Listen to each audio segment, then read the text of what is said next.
É um privilégio, um prazer estar meus irmãos mais uma vez, no quinto domingo. O próximo quinto domingo é no mês de junho, se Deus quiser. O tema do quinto domingo é missões, não é? E eu nem sempre tenho que falar sobre missões, mas hoje vamos tentar falar sobre missões.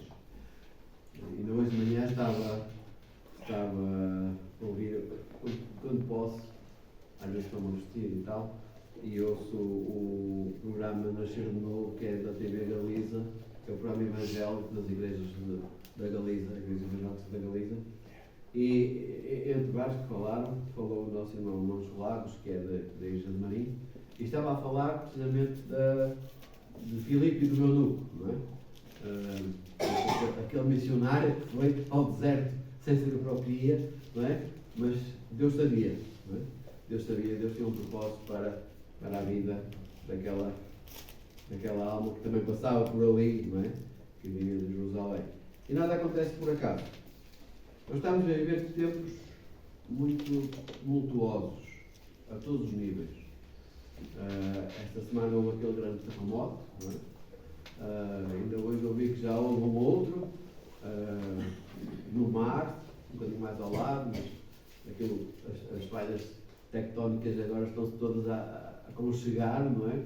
E aquilo ainda vai acontecer mais alguma coisa, com certeza. Mas milhares e milhares de mortos, não se sabe ainda quantos.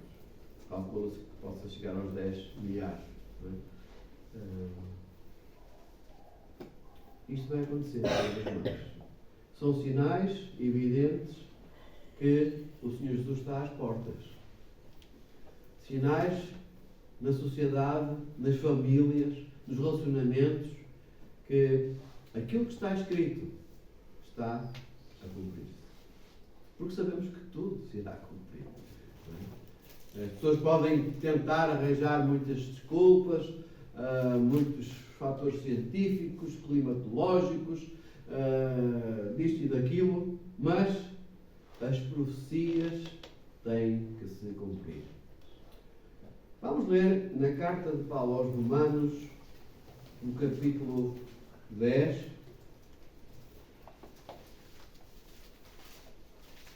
e vamos ler do versículo 8 ao versículo 18. Estava a ver se isto era um coisinho do mel.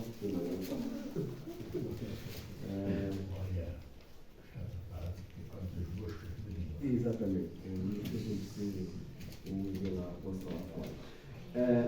Romanos capítulo 10, versículo 8 até versículo 18. Ou 18, conforme a vossa maneira de o dizer.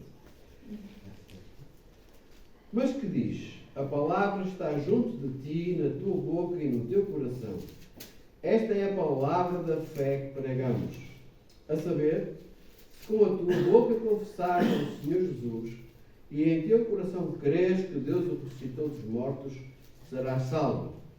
Visto que com o coração se crê para a justiça e com a boca se faz confissão para a salvação. Porque a Escritura diz: todo aquele que nele crer não será confundido.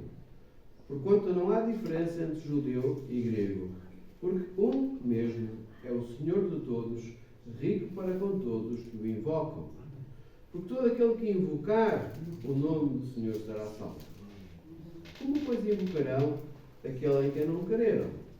E como crerão naquele de quem não ouviram? E como ouvirão se não há quem pregue? E como pregarão se não forem enviados? Como está escrito: quão formosos os pés dos que anunciam a paz, dos que anunciam coisas boas. Mas nem todos obedecem ao Evangelho, pois Isaías diz: Senhor, quem creu na nossa pregação? De sorte que a fé é pelo ouvir, e o ouvir pela palavra de Deus. Mas digo: porventura não ouviram? Sim, por certo. Pois por toda a terra se deu a voz deles, e as suas palavras até aos confins do mundo. Senhor, abençoe a sua palavra aos nossos corações nesta tarde. Nós estamos com o relógio, digamos assim, de Deus cada vez mais apertado. Esta noite tivemos que mudar a hora do relógio. Alguns esqueceram-se, outros mesmo mudando o relógio, o ritmo circadiano do corpo manteve-se igual e, portanto, acordaram a hora que estavam habituados. Mas o relógio de Deus não se atrasa nem se adianta. O relógio de Deus está sempre certo. E tem o tempo certo para todas as coisas. E creio que no tempo, no relógio do Senhor, aquele dia, o Senhor nos virá buscar, está cada vez mais perto. Claro que podem dizer, já no tempo de Paulo e de Pedro se dizia isso, mas é verdade, mas continua a ser verdade, está cada vez mais perto, não haja dúvida alguma, não é?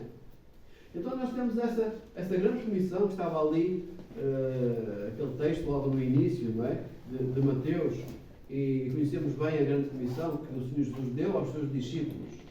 Não deu aos pastores, aos missionários, aos obreiros, deu a todos, não é? E ensinai, batizai. É repetido de alguma maneira semelhante no livro de Marcos também, não é? No capítulo 16, versículos 15 e 16. Então, é uma ordem que nós devemos cumprir. E Paulo, aqui neste texto que nós lemos, de alguma maneira amplia um bocadinho ou intensifica mais esta comissão, este propósito de Deus para o seu povo. Nós estamos aqui na Terra com uma missão. Ninguém está aqui por acaso. Ninguém está aqui perdido. Deus tem um propósito para cada um dos seus filhos. Se é que somos filhos de Deus. Se é que queremos no seu nome, não é? Começa assim, não é? A palavra está junto de ti, na tua boca e no teu coração. Então a palavra tem que estar na nossa boca e no nosso coração. Senão não somos filhos de Deus. Aquele que não tem a Cristo não é filho de Deus. Aquele que não conhece Cristo como seu Salvador não é filho de Deus. É uma criatura de Deus, mas não é filho de Deus. É verdade que Jesus morreu por todos. Mas nós temos que aceitar aquilo que Jesus fez por cada um de nós. E Paulo vem aqui mostrar claramente que a salvação é pela fé. Esta foi a grande notícia, digamos assim, a grande revolução, ou a grande reforma da reforma, não é? A salvação, o justo viverá da fé. Não pelas obras, não por ser boa pessoa, não por ser muito religioso. De hoje de manhã, lá na Foz, o pregador estava a falar sobre Zacarias, capítulo 7, e estava a dizer que Deus procura aqueles que realmente o adoram, o buscam de coração. Não no exterior, na aparência, não é? Não nos grandes eventos, nas grandes atividades, nas grandes coisas, ou dos grandes louvores, na muita emoção, na coisa exterior ao domingo, ou na campanha. E depois à semana anda com o vizinho em tribunal, ou anda com violência doméstica, ou anda com outras situações ainda piores. A salvação vem da fé, transforma o nosso coração. E essa salvação precisa chegar aos que estão perdidos. Não é? Se nós hoje estamos aqui, e eu espero em Deus que já todos possamos ser do Senhor Jesus, então nós temos essa missão, de levar essa palavra de salvação, essa boa nova aos outros, não é? E se formos obedientes ao Senhor, sabem o que é que Ele diz? Que nós, o irmão Emílio já foi operado aos pés 30 vezes. Mais. Mas o Senhor diz que são formosos os pés dos que anunciam coisas boas novas, não é? Ai, as pessoas gastam tanto dinheiro nos podologistas agora. Antigamente não havia podologistas, mas pronto, agora há, e há o que haja, não é? Vai-se lá tratar dos pés, para ficar com os pés bonitos, os senhores para ter as unhas direitinhas, etc. Tirar os calos e depois aquelas coisas começam a aparecer com a idade. Eles querem ter os pés formosos. Anunciem Jesus. Levem as boas novas, salvação aos perdidos. Porque aqui diz que formosos são esses pés. Se, há vários seus aqui, não é? Se com a tua boca confessares, se em teu coração creres, então serás salvo. Nesta sequência, nós podemos ver aqui a importância das coisas que vão acontecendo, não é? Paulo fala aqui sobre o crer. Se em teu coração creres, então é importante acreditar, crer, confiar, ter essa fé necessária, não é? Para que possamos poder falar dela aos outros. Como é que vamos anunciar a fé em Jesus se nós não tivermos essa fé? Não é? Somos falsos anunciadores. Estamos a vender um produto enganoso que não conhecemos. Mas o Senhor quer que nós o conheçamos. E depois de conhecer, prossigamos em conhecê-lo, como diziam Oseias, e continuando a conhecê-lo cada dia mais, porque há sempre coisas novas do Senhor, tal como as misericórdias do Senhor são novas cada manhã, também há coisas novas para nós todos os dias, na Sua Palavra. Ele se vai revelando e nós temos, pelo poder do Espírito Santo, fortalecendo a nossa fé dia após dia. Não é? Então, crer para ser salvo. Para ser salvo, o versículo 13 diz que é necessário invocar o Senhor. Aquele que invocar o nome do Senhor será salvo. O povo diz que nós nos lembramos de Santa Bárbara quando troveja, não é? E muitas pessoas procuram Deus só quando estão aflitos. Quando estamos em grandes necessidades, em grandes apertos, em grandes tribulações, então, ó Deus! Até os ateus acreditam em Deus naquela altura. Mas nós devemos buscar o Senhor de coração. Não é? Se não buscarmos de todo o coração, então eu falarei convosco, estarei convosco, eu vos abençoarei. Invocar o nome do Senhor é fundamental.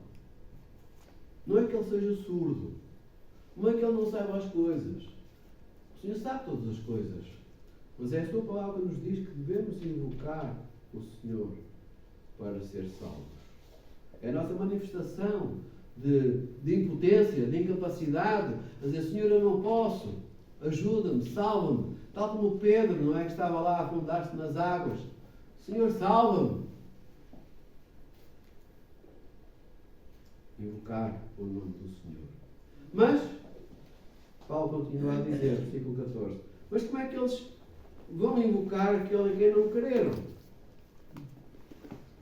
Nós não vamos clamar, pedir ajuda a alguém que nós não acreditamos que existe, não acreditamos que tem poder, não acreditamos que tem capacidade para resolver os nossos problemas. Quando procuramos, por exemplo, no caso de uma doença, um médico, e se a coisa está complicada, nós tentamos procurar um especialista, não é? Um melhor médico para nos ajudar, porque nós sabemos, ouvimos dizer, conhecemos, digamos assim, o seu histórico e sabemos que é um bom profissional. Então nós procuramos o que temos de melhor ao nosso alcance.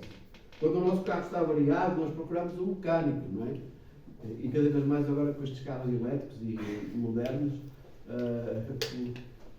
aquele jeitinho que a gente dava, o araminho que se amarrava, já não funciona, não é? Porque é tudo eletrónico.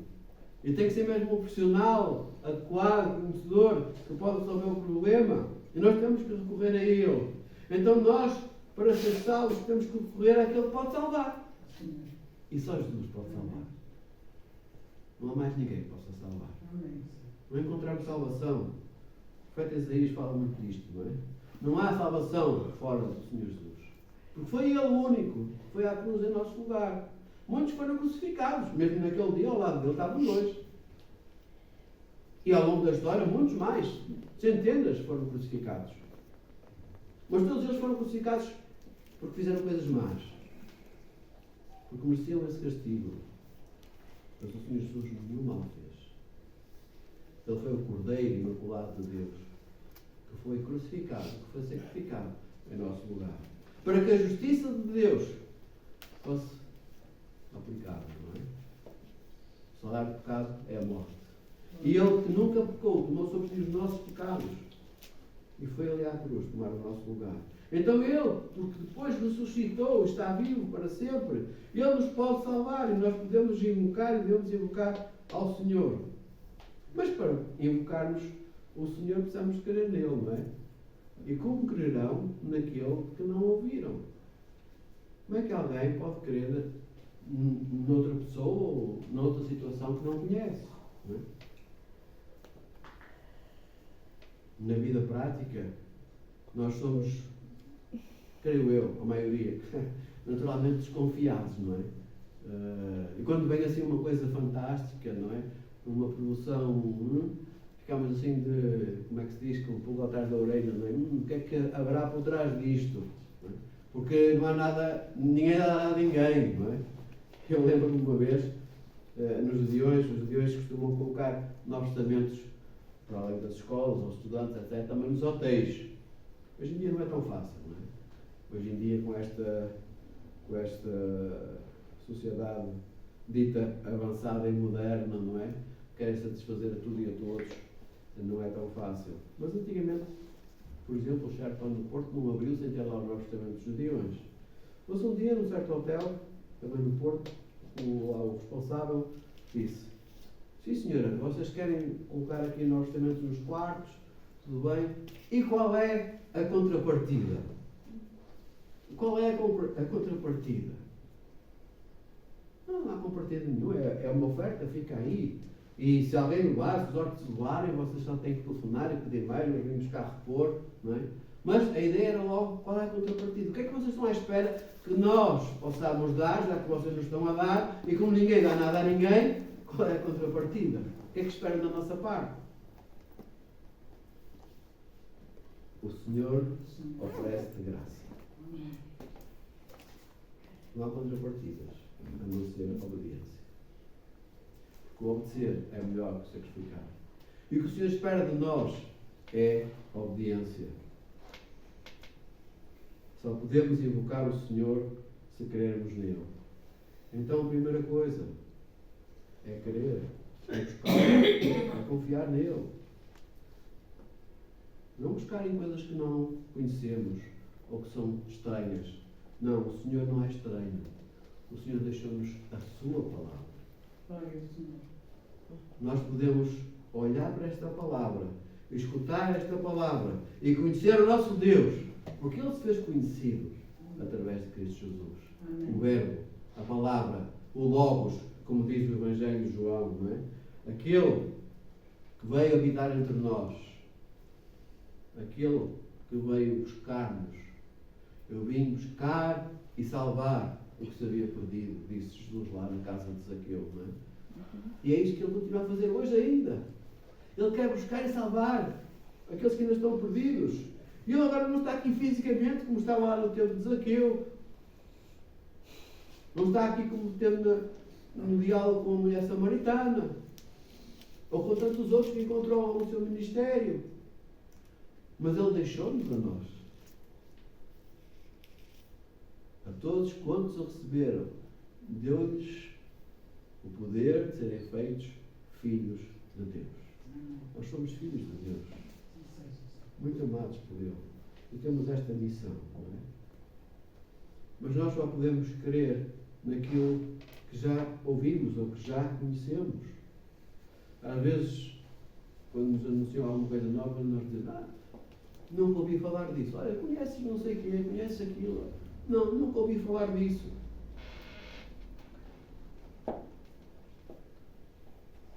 É preciso que o povo ouça quem é Jesus. Amém. Mas como ouvirão se não há quem pregue? Diz a parte final do versículo 14. Como ouvirão se não há quem pregue? Então é importante fazer ouvir esta mensagem.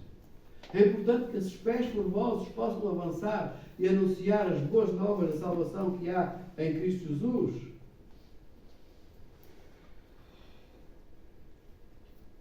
Todo cristão, dizia Spurgeon, uma das grandes frases deste grande homem de Deus, dizia: todo cristão ou é um missionário ou é um impostor. Porque se nós somos crentes no Senhor, se o Senhor habita em nós, então nós devemos ser missionários, falar dele, anunciar, viver da maneira que Ele quer que possamos viver, não é?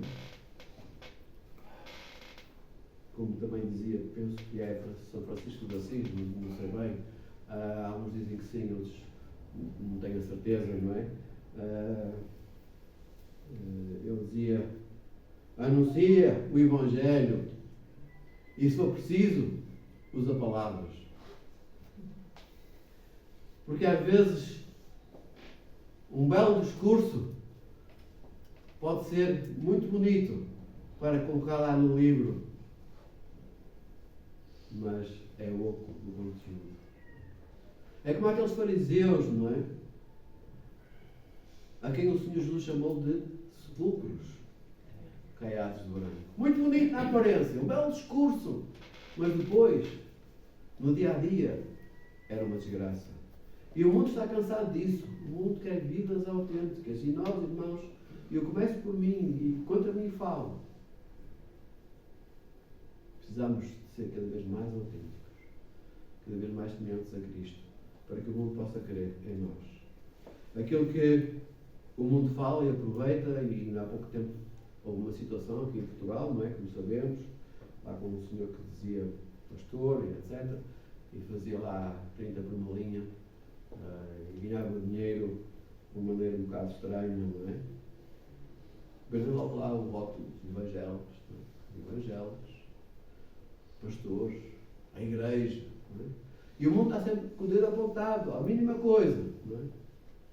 E por isso nós precisamos cada vez mais ser íntegros e viver o Evangelho, não apenas de palavras, mas em obra e em verdade. Como pregarão se não forem enviados? Então é importante também que haja enviados, não é? Que haja pessoas dispostas a ir. Não é? Costuma-se a dizer que missões têm 3 coisas importantes, ou 3 áreas fundamentais, que é ir, orar e ajudar, ou apoiar, ou contribuir, conforme queiram, não é? E alguns irão, outros ficarão a orar, e outros vão sustentar o ministério, não é? Porque esta missão é coletiva. Levar as boas novas de salvação é um ato coletivo da Igreja do Senhor, do corpo de Cristo. Todos nós somos responsáveis, fomos salvos para servir. Não esperemos que seja só o ancião, o missionário que vem de não sei de onde, ou o pregador famoso que vai fazer uma grande campanha, não é? Todos nós temos essa responsabilidade. Talvez com capacidades diferentes, com dons diferentes, não é? Mas todos com o mesmo propósito, de anunciar estas boas novas. E todos temos que trabalhar em harmonia, em conjunto, ao mesmo fim.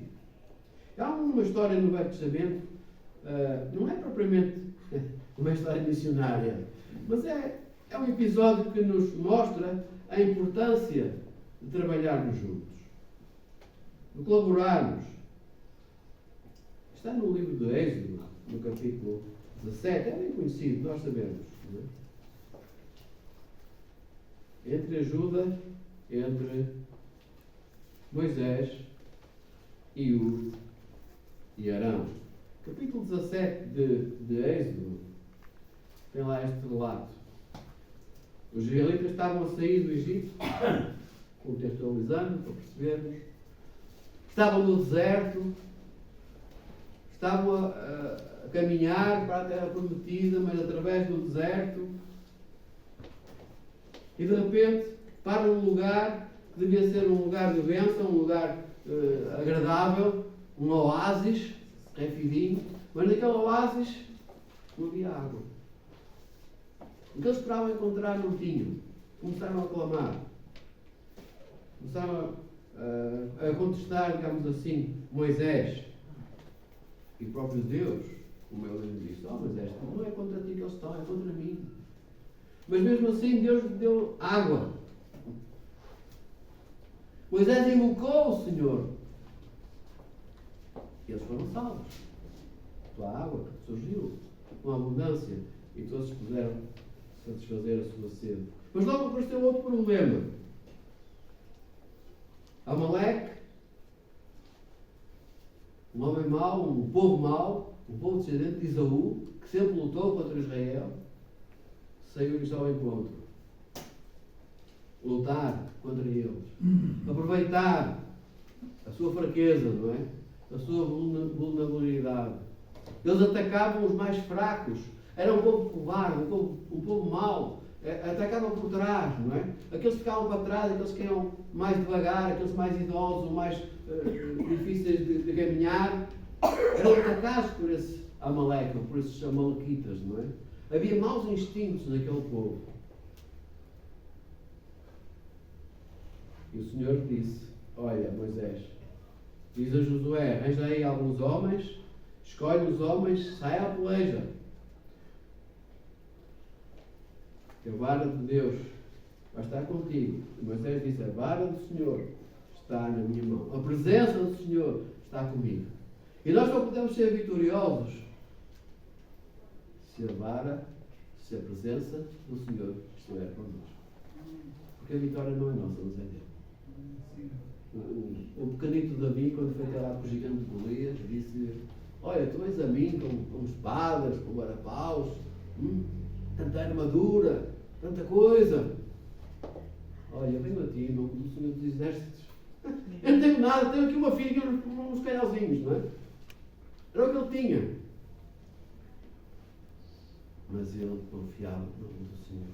Dizia, venho a ti, em nome do Senhor dos Exércitos. Amém. Quem ganhou a batalha, quem ganhou a luta, Davi. Não, o Senhor ganhou. O Senhor deu a vitória a Davi.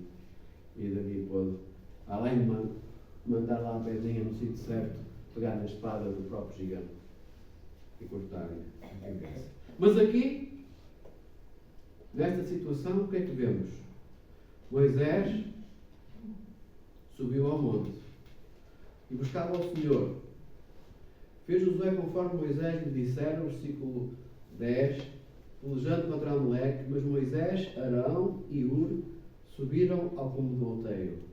E acontecia que quando Moisés levantava a sua mão, Israel prevalecia. Mas quando ele abaixava a sua mão, Amaleque prevalecia. E as mãos de Moisés eram pesadas. Por isso tomaram uma pedra e a puseram debaixo dele para assentar sobre ela. E Arão e Hur sustentavam as mãos, um de um lado e outro do outro. E assim ficaram as suas mãos firmes até que o sol se pôs. Um foi Josué e os soldados. Moisés orava ao Senhor e Arão e Hur sustentavam as suas mãos. É um trabalho de equipa, não é? Com a presença do Senhor, porque a vara do Senhor estava lá. E o que é que aconteceu? Naquele mesmo dia, Josué desfez Amaleque e o seu povo a fio de espada. Mas estou a imaginar um exército poderoso, não é? Um povo mau, preparado para fazer coisas más, certamente com algum armamento poderoso para aquela época, contra um grupo que estava a atravessar o deserto, que não tinha nada. Não tinham fábricas para fazer armamento, não tinham quartel, estavam no deserto, não é? Mas foram enfrentar Amaleque, porque o Senhor disse para irem fazer isso. Eles obedeceram. A vitória foi porque Josué obedeceu, porque Moisés orou, porque Arão e Hur apoiaram. E se nós queremos ser vencedores, temos que trabalhar assim, na obra do Senhor. Uns vão, outros oram, outros apoiam. Sabe uma coisa? A obra de Deus não é só de A, de B, de C, mas é de todos e é para todos. Naquele dia Deus deu esta tremenda vitória. Chegando aos nossos dias, o Putin lá na Rússia disse que ia conquistar a Ucrânia em 15 dias. Não é? Aquela operação militar ia durar 15 dias e já passam mais de 2 anos e a coisa continua. E ele não conseguiu fazer o que queria. Depois vem um americano. O Trump diz que eu acabo a guerra em 2 dias. Já vai em 3 meses. E ainda andam em negociações.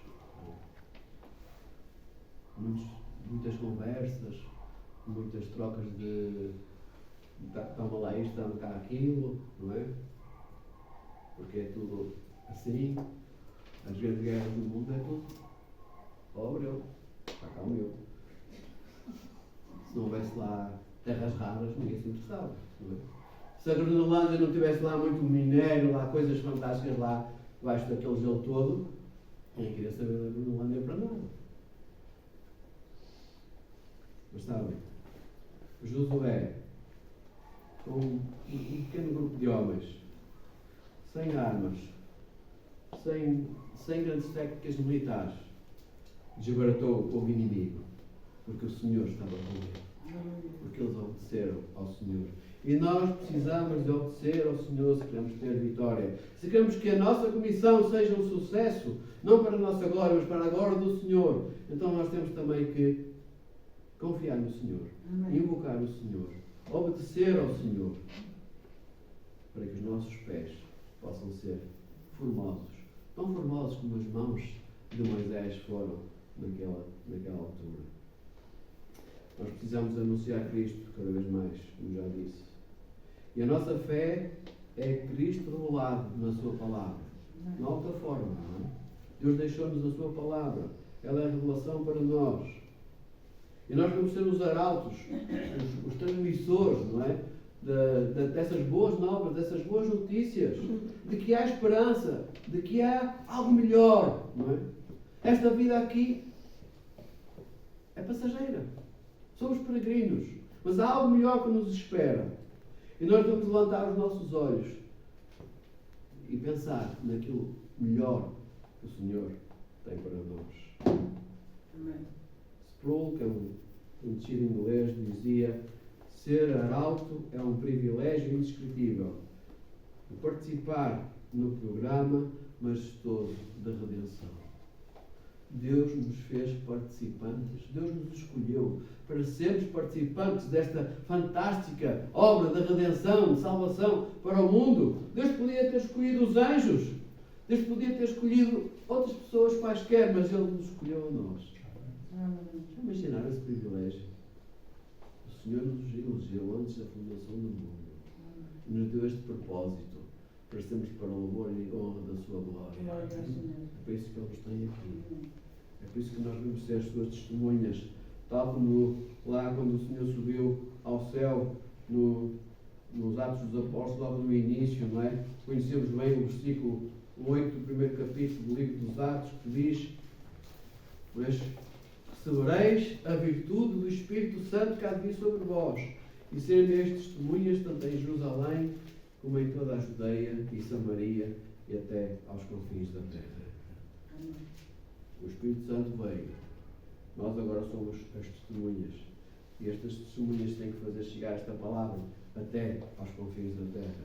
Em Romanos diz lá, não é? Que esta palavra já chegou, não é? Tem chegado a todo lado. E sabemos que está a acontecer. O Bill Gates, penso que foi ele, da Microsoft, diz que daqui por 10 anos metade daquilo que os homens fazem não vai ser preciso fazer. Porque a inteligência artificial, os robôs, vão fazer tudo isso. Até em questões de medicina. Em questões que nós temos algum receio, não é? Isso já está a acontecer nos nossos dias também. Já há robôs na medicina a trabalhar. Eu não sei se depois haverá robôs a pregar o Evangelho.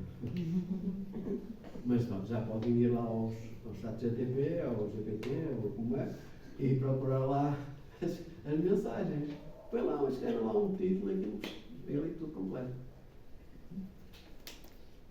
Nós estamos cada vez mais pequeninos no meio desta imensidão de tecnologia que que está a avançar a uma velocidade tremenda. Mais uma profecia, não é? A ciência se multiplicará. A ciência está-se a multiplicar. Não está a somar aos poucos, não é? Não é uma progressão aritmética, é uma progressão geométrica, rápida. Daqui a 10 anos vai ser tudo diferente. Se nós olharmos para trás, pensarmos 10 anos atrás, quem é que fazia reuniões por Zoom? Quem é que tinha o WhatsApp? Quem é que conhecia a inteligência artificial? Nada disso existia. E se formos um bocadinho mais atrás, uns 20 ou 30 anos, quem é que tinha telemóvel? Só se fosse aqueles tijolos, né, com uma antena, que davam quase 1 quilo. Hoje qualquer miúdo tem telemóveis e até fica assustado, não é? 500 euros. E os pais não. Telemóveis de 500 euros aos miúdos. E aqueles do RCI também têm. E temos que pagar tudo com o cartão. Qualquer dia nem vai haver cartões, vai ser tudo com o telemóvel. O dinheiro vai desaparecer. Na Suécia já praticamente não usam dinheiro em moeda, em papel. Nós somos testemunhas. O Senhor Jesus está breve para voltar. Mas a palavra tem que chegar até os confins da terra. Porque foi a nós que Ele escolheu. Foi a nós que Ele chamou. Foi a nós que Ele enviou. João capítulo 17, versículos 18 e 19 dizem: assim como tu me enviaste ao mundo. João capítulo 17, versículo 18. Diz o Senhor Jesus: assim como tu me enviaste ao mundo, também eu os enviei ao mundo. E por eles me santifico a mim mesmo, para que também eles sejam santificados na verdade. O Senhor Jesus nos enviou ao mundo. Nós somos enviados pelo Senhor. Nós somos embaixadores deste Rei glorioso que é o Senhor. Somos embaixadores, portadores de uma mensagem de reconciliação, uma mensagem boa, agradável, bonita, perfeita, que é a vontade do Senhor. 2 Coríntios, capítulo 5, fala-nos disso, de sermos embaixadores, não é? Diz assim o texto, eu vou ler que é para não me enganar, apesar de perceber que estão ali a aparecer às vezes os versículos. 2 Coríntios, capítulo 5, versículo 18, diz: e tudo isto provém de Deus, que nos reconciliou consigo mesmo por Jesus Cristo e nos deu o ministério da reconciliação. Isto é, Deus estava em Cristo, reconciliando consigo o mundo, não nos imputando os seus pecados, e pôs em nós a palavra da reconciliação. De sorte que somos embaixadores da parte de Cristo, como se Deus por nós rogasse. Rogamos, pois, da parte de Cristo, que vos reconcilieis com Deus. E Ele nos fez embaixadores. Ele nos fez ministros, não é? Vão haver eleições agora daqui a um mês e tal, não é? E muita gente à procura de tais, não é? Porque é bom ser ministro, não pelo salário do ministro, que não é nada especial, mas pelos contactos, não é? Pelas connections. Depois eles vão parar a outro sítio qualquer, não é? Vão para uma empresa não sei onde, vão conhecer o fulano de tal e tal. E importante é estar lá na montra, para depois o resto acontecer. Nosso ministério não é esse. Nosso ministério da reconciliação é o levar o amor de Cristo àqueles que estão perdidos. É levar a paz de Cristo àqueles que estão em guerra no seu coração. É levar a tranquilidade do Senhor, o consolo do Senhor àqueles que não conseguem dormir, àqueles que estão com dificuldades de toda a ordem, àqueles que estão a dormir na rua, sem abrigo, ou aqueles que estão num quarto com mais 20 e a pagar um dinheirão. Esta é a nossa tarefa. Nós somos embaixadores, nós somos missionários, nós somos aqueles que temos os pés formosos quando anunciamos a palavra de Deus, a vontade do Senhor, a salvação que há em Cristo Jesus. David Livingstone gostava muito quando era jovem. Agora, infelizmente, leio pouco, devia ler mais, mas eu gostava muito de ler quando era adolescente e gostei muito de ler as histórias do David Livingstone, atravessar lá a África, aquelas coisas todas, não é? Numa ponta à outra da África, para chegar lá aos lagos, etc. Havia vários livros do David Livingstone, e quando comecei a ler nem sabia que ele era crente, depois eu percebi que era crente. E uma das frases conhecidas dele é: Deus tinha um filho único e fez dele um missionário. Que o Senhor possa fazer de cada um de nós verdadeiros missionários para levarmos as boas novas de salvação a este mundo perdido, este mundo que sem Cristo irá cair no abismo, mas que em Cristo e com Cristo terá a vida eterna. Amém.